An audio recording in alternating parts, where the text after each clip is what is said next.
Salut les youtubeurs, tout l'été je vous propose un best-of des questions-réponses de youtubeurs que vous m'avez posées, auxquelles j'ai répondu sur le compte Instagram. Vous pouvez aller voir ici, dans le menu en dessous, vous avez les différentes questions. Si jamais la première question ne vous intéresse pas, zappez à la suivante et j'espère que ça vous plaira. J'interviens aujourd'hui, alors non pas sur une question mais plutôt sur une remarque de Surya Yoga avec Fanny, qui a une petite chaîne YouTube. Alors ce qu'on peut appeler petite chaîne YouTube, c'est-à-dire qu'elle a 200 abonnés sur sa chaîne, ce qui est déjà énorme en fait quand on y réfléchit, 200 personnes qui ont dit qu'elles voulaient suivre ton contenu. Mais donc en fait, voilà, Fanny me dit, en fait elle est tombée sur une ancienne vidéo que j'avais postée il y a un petit moment et qui disait que c'était intéressant parce que ça permettait de mettre en perspective les objectifs qu'on se donne sur YouTube et de se dire que les objectifs n'étaient pas forcément de faire plus de vues ou faire plus d'abonnés. Et je voudrais un petit peu insister sur ce point-là aujourd'hui en fait avec vous. Parce que même quand on a une chaîne YouTube très développée, alors moyennement développée comme les miennes ou très développée comme des chaînes que je peux coacher parfois qui ont plusieurs centaines de milliers d'abonnés, c'est systématiquement la même chose. C'est très très rare en fait de se rendre compte qu'une chaîne a pour objectif principal d'avoir des abonnés, d'avoir des vues. Et notamment quand on creuse un petit peu les motivations derrière. Donc très souvent, quand je démarre un coaching, je vais avoir une personne qui me dit, alors moi vraiment ce que j'aimerais c'est avoir beaucoup plus d'abonnés, avoir 100 000 abonnés ou un truc comme ça. Et en creusant un petit peu derrière, il y a souvent des raisons différentes. Il y en a certains par exemple qui ont besoin d'avoir un compteur d'abonnés élevé pour pouvoir être crédible auprès de certaines marques ou auprès de certains d'universités où vous voudrez donner des cours, etc. Donc il y a une question de crédibilité derrière. Pour d'autres, c'est comme aujourd'hui je gagne un petit peu de sous avec ma chaîne YouTube, je considère que si j'ai 10 fois plus d'abonnés, je gagnerai 10 fois plus de sous. Que ce soit en vendant des produits ou que ce soit avec des vues YouTube ou de l'affiliation, etc. Et donc en fait, quelque part, la motivation derrière dans ce cas-là, elle est plutôt de gagner un petit peu plus de sous plutôt que d'avoir plus de vues. Et en fait, quand on a une certaine audience, on a différentes stratégies possibles. Et on peut tout à fait se dire qu'on peut gagner plus de sous, par exemple, en allant vers une audience encore plus ciblée, en faisant du contenu qui va plaire encore à moins de monde, mais en étant du contenu qui va plus servir ces gens-là. Et dans ce cas-là, on pourra effectivement, après, peut-être derrière, vendre des produits qui seront adaptés, etc. Ou à l'inverse, se dire au contraire, je vais développer ma chaîne YouTube et parler de sujets beaucoup plus larges pour qu'il y ait beaucoup plus de gens qui suivent la chaîne YouTube, mais on aura des personnes qui seront moins qualifiées quelque part. Donc en fait, c'est des stratégies différentes. Et avoir plus de vues, plus d'abonnés n'est pas forcément toujours la bonne stratégie. Comme de toute façon, avoir plus d'argent n'est pas forcément non plus l'objectif de tout le monde. Il y a une partie des gens dont c'est le but. Mais en fait, en réalité, moi j'aime bien travailler avec des gens comme ça. J'aime bien travailler avec les gens pour qui l'argent n'est pas un but, mais pour qui l'argent est un moyen pour atteindre autre chose. Donc moi j'aime bien par exemple travailler avec des créateurs qui me disent, ben moi je fais tout ça parce que mon objectif c'est que dans 2 ans, je puisse partir vivre en Indonésie avec ma famille. Et je voudrais qu'une fois qu'on est là-bas, on ait suffisamment avec l'audience, avec des choses qui sont mises en place pour pouvoir vivre là-bas. Et voilà. Donc dans ce cas-là, il y a un autre objectif que l'argent. Il y a d'autres personnes qui disent, bah, moi ce que je veux c'est avoir du budget pour pouvoir m'éclater et faire des vidéos hyper travaillées et tant pis si elles sont pas rentables. Voilà. Donc il y a plein d'objectifs différents et surtout, les objectifs sont rarement le nombre de vues, le nombre d'abonnés et parfois ça passe par là évidemment. Développer une chaîne YouTube, surtout quand on a 200 abonnés, généralement, il y a de la place, il y a de la marge pour développer. Mais l'objectif peut être aussi d'avoir un impact sur un maximum de gens. Voilà, j'aime bien cette idée de dire que on a des objectifs différents pour chaque youtubeur. Et c'est pour ça d'ailleurs que tous mes coachings commencent par un rendez-vous d'un quart d'heure pendant lequel je creuse avec plein de questions pour savoir quelles sont les vraies motivations du créateur derrière, parce que c'est rarement les vues, les abonnés ou l'argent. La question d'aujourd'hui concerne les chaînes qui ont des vidéos avec des thématiques complètement différentes. Et j'en vois assez régulièrement dans mes coachings. Régulièrement, je tombe sur une chaîne où en fait, il y a énormément de vues et d'abonnés qui viennent d'anciennes vidéos qui parlaient d'un truc qui n'a rien à voir, de vidéos qui ont été postées quand la personne était jeune, ou qui ont été postées à un moment où la passion de cette personne-là était différente. Puis ensuite, elle s'est dit, tiens, je vais parler d'autre chose sur ma chaîne. Et en fait, ces vidéos-là ramènent encore beaucoup de monde. Et donc, du coup, la question, c'est de se dire, si je veux apporter plus de clarté à ma chaîne, est-ce qu'il serait bien de passer en non répertorié des vidéos qui n'ont rien à voir avec le sujet actuel de la chaîne? Par exemple, des vidéos de parodie de bande-annonce ou des vidéos tuto sur les drones, alors qu'aujourd'hui c'est une chaîne qui parle de voyage. C'est des vidéos qui ramènent des vues, mais est-ce que du coup ça peut valoir le coup de les sacrifier pour donner plus de lisibilité aux personnes qui tombent sur la chaîne? Donc c'est une excellente question, c'est une vraie question, une vraie problématique. Donc la première partie de ma réponse va être un petit peu similaire à ce que j'avais expliqué la semaine dernière sur la question des anciennes vidéos. Si jamais ce sont des vidéos qui sont enfouies très loin dans votre chaîne YouTube, éventuellement vous pouvez effectivement les passer en non répertorié, notamment s'il n'y a personne qui les regarde.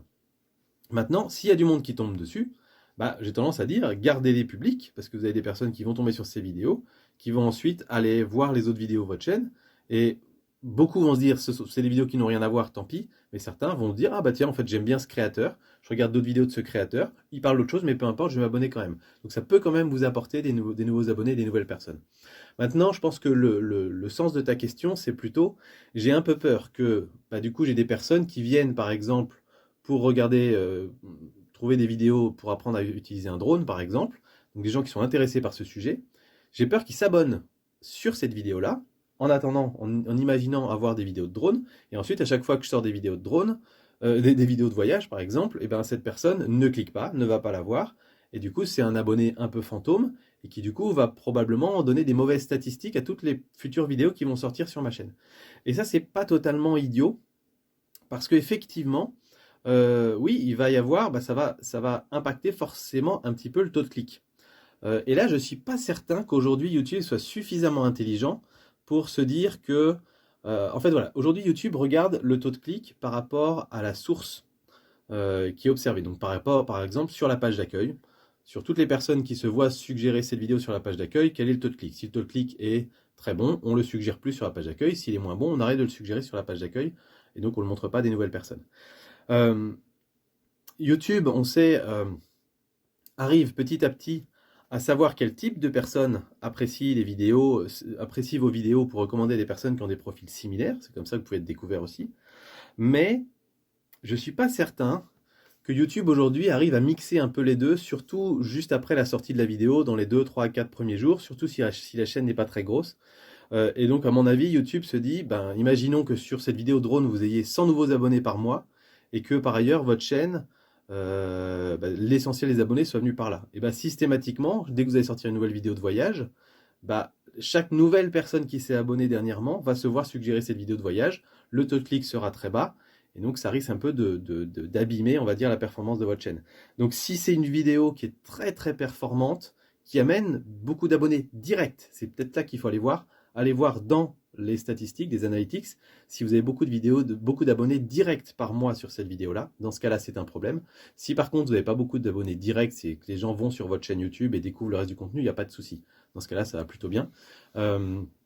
Ou alors sinon, une autre solution, c'est de blinder cette ancienne vidéo avec des fiches, avec des écrans de fin, avec une description qui à chaque fois dise attention, la thématique de la chaîne a changé, n'hésitez pas à aller la voir avant de vous abonner, allez voir ça avant de vous abonner, etc. pour peut-être justement vous prémunir un petit peu de ces abonnés qui viendraient pour des mauvaises raisons. Voilà, j'espère que ça répond à ta question. Aujourd'hui, on va répondre à la question de Jojo Juju. Tu m'excuses, je ne dis pas ton pseudo jusqu'au bout parce qu'il est vraiment très long. Et c'est une question tout à fait inhabituelle, mais très intéressante, qui dit est-ce qu'on peut léguer une chaîne YouTube sur un testament? C'est une très bonne question qu'en amène une autre, c'est qu'est-ce qui se passe à votre chaîne YouTube une fois que vous êtes décédé? Alors il y a déjà eu des cas de youtubeurs qui sont décédés et leur chaîne YouTube est juste restée telle quelle. Vous le voyez bien, hein, vous n'avez pas constamment des relances de YouTube pour vérifier votre identité, vérifier si vous êtes vivant, etc. La seule chose qui peut se passer éventuellement, c'est que personne ne se connecte à votre compte YouTube pendant des années et qu'au bout d'un certain temps, YouTube se dise, en fait, ce compte est mort. Non pas que la personne est morte derrière, mais que c'était un utilisateur inactif depuis plusieurs années et donc on pourrait supprimer le compte. Ce qui pourrait avoir pour effet de supprimer les vidéos. Je ne sais pas si de ce côté-là, du côté de YouTube, il y a une espèce de protection entre guillemets pour des comptes où il y a eu beaucoup de vidéos postées. Parce que YouTube supprime des comptes de viewers qui sont inactifs, mais s'il y a eu beaucoup de vidéos postées, on peut imaginer que c'est une autre histoire. Voilà, fin de cette parenthèse. Dans tous les cas, une chaîne YouTube, un compte YouTube, c'est une possession comme une autre, possession numérique, comme un compte Facebook, comme tout ce que vous voulez. Et donc, ça peut théoriquement se léguer comme une société, etc. Surtout si ça génère des revenus.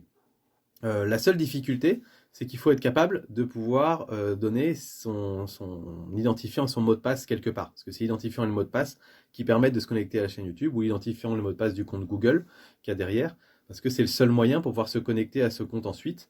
Et à ma connaissance, en tout cas, pour l'instant, il n'y a pas de système chez YouTube qui permet, alors peut-être qu'il faut voir au cas par cas, si c'est des chaînes importantes, peut-être qu'il faut un effort, j'en sais rien, mais qui permet à quelqu'un, par exemple un proche de la famille, qui a hérité de biens d'une personne qui est décédée, de contacter YouTube et de dire est-ce que vous pouvez me donner les identifiants de cette personne-là ou me donner accès à cette chaîne puisque telle personne est décédée et c'est moi qui en ai récupéré les différents biens.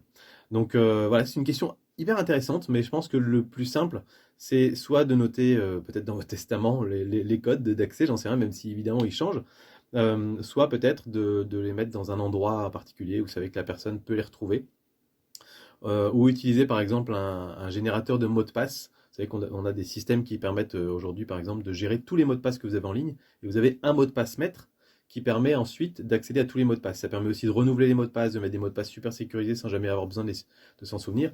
Et en fait, si vous avez ce mot de passe maître que vous léguez quelque part, la personne aura accès du coup à tous vos comptes en ligne, sur tous les systèmes, tous les sites où vous étiez, etc. Donc ça peut être aussi un bon moyen. Voilà, plein de pistes possibles en tout cas, mais c'est une très bonne question. Pas si bête que ça, faut bien se la poser aussi un jour. Merci beaucoup. Aujourd'hui, je voudrais répondre à la question des épicurieux, une chaîne YouTube qui parle de camping-car, qui fait partie du groupe Facebook des chaînes qui ont plus de 10 000 abonnés, qui a remarqué quelque chose de très bizarre sur sa chaîne YouTube ou sur leur chaîne YouTube. C'est que en fait, ils ont constaté un gros boom de leurs abonnés à partir du 17 novembre 2020. C'est très précis. Et ils se sont dit super génial, il y a dû y avoir une vidéo qui a cartonné. Ils sont allés voir dans leurs analytics et il n'y avait pas de vidéo particulière qui avait décollé. Et ils ont cherché longtemps avant de comprendre qu'en fait, ce jour-là, Jamy a renommé sa chaîne YouTube ou a créé sa chaîne YouTube qui a appelé, donc Jamy, hein, de The Jamy, quoi, de C'est pas sorcier, qui a renommé sa chaîne YouTube Jamy Épicurieux. Et donc, du coup, plein de gens se sont mis à chercher Épicurieux. La chaîne de Jamy étant pas encore répertoriée au début, plein de gens sont tombés sur la chaîne Épicurieux et donc commencé à s'abonner à cette chaîne. Et donc, suite à cet engouement, ils ont commencé à déchanter un petit peu en se disant, bah oui, mais zut, par la suite, finalement, il y a plein de gens qui se sont désabonnés derrière. Et maintenant, à chaque fois qu'on sort une nouvelle vidéo, il y a des personnes qui pensaient s'être abonnées à la chaîne de Jamy, qui découvrent une chaîne de camping-car et qui se désabonnent à chacune des vidéos. Et donc, ils se demandaient, est-ce que finalement, c'est pas au détriment de leur chaîne YouTube, est-ce que ça va pas les plomber pour la suite, pour l'algorithme de YouTube? Donc c'est une question tout à fait légitime sur un cas très particulier. Et moi, ce que je voudrais leur dire, c'est que a priori non. Dans la mesure où YouTube traite chacune des vidéos indépendamment, YouTube va très vite comprendre qu'en fait tous les gens qui sont abonnés à la chaîne de Jamy probablement sont des personnes qui suivent des vidéos de vulgarisation, de vulgarisation scientifique ou des vidéos de personnes qui viennent de la télévision.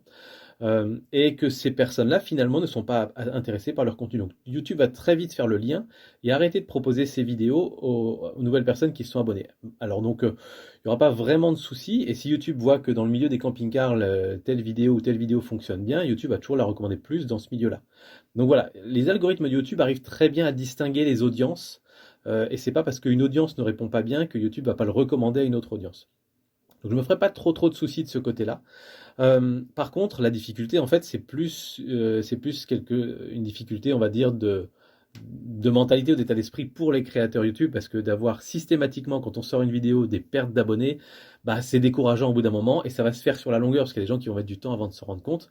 Donc moi, ce que je leur conseille à ce moment-là, c'est de faire un petit message, juste une petite vidéo d'une minute ou deux, pour présenter leur chaîne YouTube à ces nouveaux abonnés, en fait. Et tout simplement faire une vidéo disant « Hey, salut, je sais que... » Donc, et la vidéo, on va l'appeler, par exemple, « Message aux personnes qui sont arrivées ici grâce à Jamy », par exemple.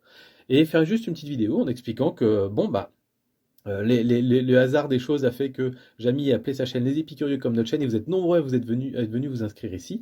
On est bien conscient que beaucoup d'entre vous ne resteront pas sur notre chaîne, mais si jamais ça vous intéresse, on parle de camping-car, on parle de choses et d'autres. Et si vous voulez, allez voir une ou deux vidéos et mettre le lien vers deux petites vidéos faciles à voir pour éventuellement convertir une certaine partie de ces personnes-là. Et sinon, peut-être de demander gentiment à ce moment-là, si vous n'êtes pas intéressé, désabonnez-vous tout de suite, comme ça au moins vous aurez plus de nos vidéos qui apparaîtront dans votre flux d'actualité. Et ça peut être pas mal même, je trouve, pour une fois, de faire un appel à l'action au désabonnement. C'est vrai que ça peut être étonnant. Donc voilà un petit peu le conseil que je donnerais à mes amis les épicurieux. Alors ça vous a plu? Si vous voulez d'autres questions-réponses comme ça, d'autres vidéos similaires, vous en avez juste ici dans la playlist de l'été. Et si vous voulez vous abonner sur mon compte Instagram pour avoir les toutes dernières justement pendant toute l'année, vous vous abonnez juste là et on se retrouve là-bas.